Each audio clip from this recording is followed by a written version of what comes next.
Бүгін құрметті ата-аналар, оқушылар, сіздермен бүгін мен Рахметова Назгүл Ермек қызы Нұркен Әбдіров атындағы 33-ші балабақша бастауыш мектеп кешенінің бастауыш сынып мұғалімі. Бүгінгі біздің сабағымыз математика сабағы. Математика сырлары қызықтырды біздерді. Сабаққа бірге қатысуға шақырамыз сіздерді. Сабақтың тақырыбы тиімді есептеу. Оқу мақсаты қосу мен көбейтудің ауыстырымдылық, терімділік қасиеттерін тиімді есептеулер жүргізу үшін қолдану. Оқулықта 6-шы бетте бірінші есеп. Сырым мен Әлия Қазақстанның көрікті жерлерін аралап қайтты. Есептеуді тиімді тәсілмен орында. Өрнектердің мәнін өсу ретімен ата. Сонда балалардың бұл орындарда қандай ретпен болғанын анықтайсың. Іле Алатауы. 4 қосу 4, қосу 4, қосу 4, қосу 4. Осы жерде балалар, мұқият назар аударайық. Қосудың қандай ауыстырымдылық қасиетін қолдануға болады? Иә, дұрыс айтасыңдар. 4-ті өзіне 5 рет көбейтсек. 4 көбейту 5 тең болады 20. Іле өзені. 11 қосу 3, қосу 7, қосу 9.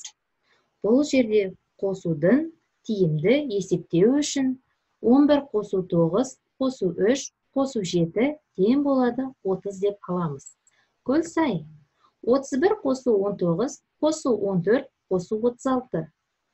Қосудың тиімді тәсілі 31 қосу 19, қосу 14, қосу 36 тең болады 100. Алтынемел ұлттық табиғи саябағы. 25 қосу 20, қосу 5. Бұл жерде тиімді есептеу 25-ті.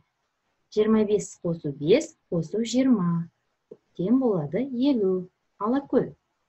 20 қосу 5, қосу 15, қосу 20. Тиімді тәсіл 20 қосу 20, 5 қосу 15.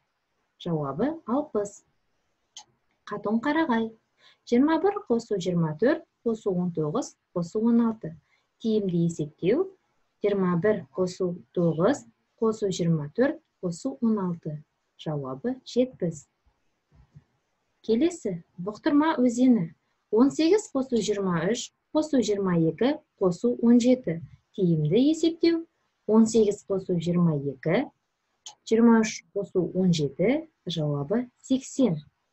10 қосу 10, қосу 10, қосу 10. Тиімді есептеу 4-ті 10-ға көбейту.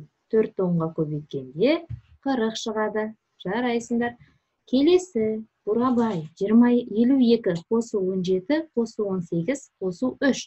Тиімді есептеу 52 қосу 18, қосу 17, қосу 3. Жауабы 90. Ал енді өрнектің мәнін өсу ретімен атап, Сырым мен Әлияның Қазақстанның көрікті жерлерін қандай ретпен аралап қайтқанын анықтайық. Іле Алатауы, Іле өзені, Баянауыл, Алтынемел, Алакөл, Қатон-Қарағай, Бұқтырма өзені, Бурабай, Көлсай, бұлардың барлығы өсу ретімен анықтаған екен. Жақсы, жарайсыңдар балалар. Келесі есеп 3-ші есеп. Есепті оқиық. Саябақты көгалдандыру үшін әр қайсысына 9-дан 3 қатар қайын көшеті отырғызылды. Барлығы неше көшет отырғызылды? Балалар, бұл жерде белгісіз, барлық көшет саны белгісіз.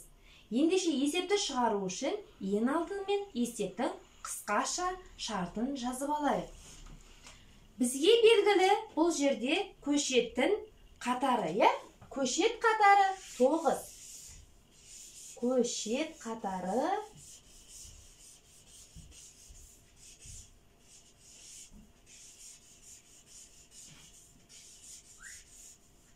Көшет қатары 3. Отырғызылды. Қанша көшет? Әр қайсына 9. Отырғызылды.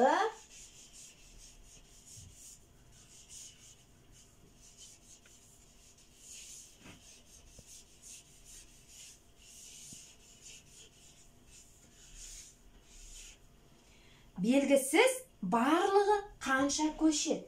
Демек, барлық көшетті табу керекпіз. Барлығын табу үшін шешуі.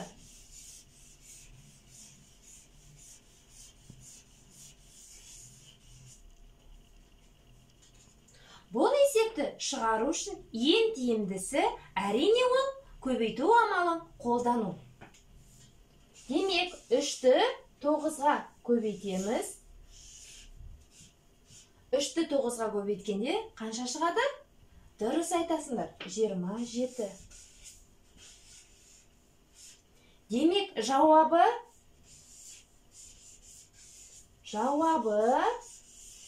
қанша көшет отырғызылды, балалар? Қанша көшет отырғызылды? Әрине, 27 көшет.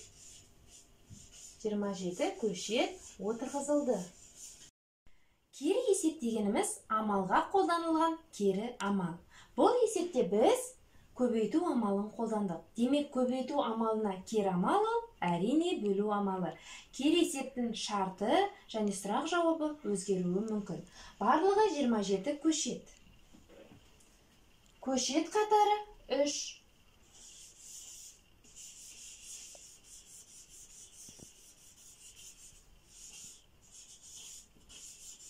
Көшет қатары 3. Белгісіз бұл жерде сол көшет қатарына әр қатарға қанша көшеттен отырғызылғаны. Әр қайсысында қанша.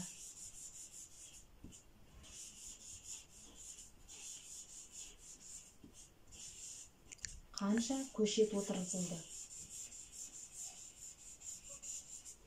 Шешуі. Көбейтуге кері амал бөлу. Демек, біз 27-ні 3-ке бөлеміз. 27-ні 3-ке болғанда, 27-ні 3-ке бөлгенде әрине 9 шығады. Жауабы.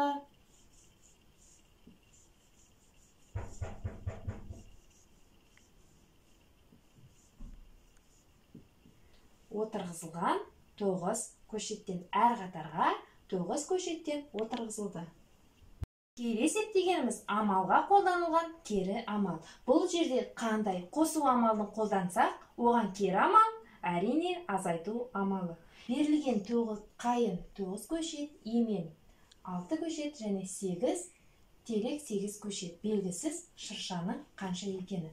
Барлығы бізге белгілі. Демек, қосудың кері амалы әрине ол азайту дедіге. Ендеше бұл есепте біз азайту амалын қолданыламыз. Барлығы бізге белгілі болса, 30-дан азайтамыз 9-ды, азайтамыз 6-ны, азайтамыз 8-ді. Қанша шығады, балалар? Әрине 7. Демек, шырша қанша көшет отырғызылды? Шырша 7 көшет отырғызылды. Шырша 7 көшет отырғызылды. Жарайсыңдар, балалар. Бүгін біз оқу мақсатымызға жеттік пе? Иә, әрине. Мен жылдам есептеу үшін көбейту мен қосудың қасиеттерін қолдануды үйрендім. Келесі кездескенше сау, сәлеметте болыңыздар.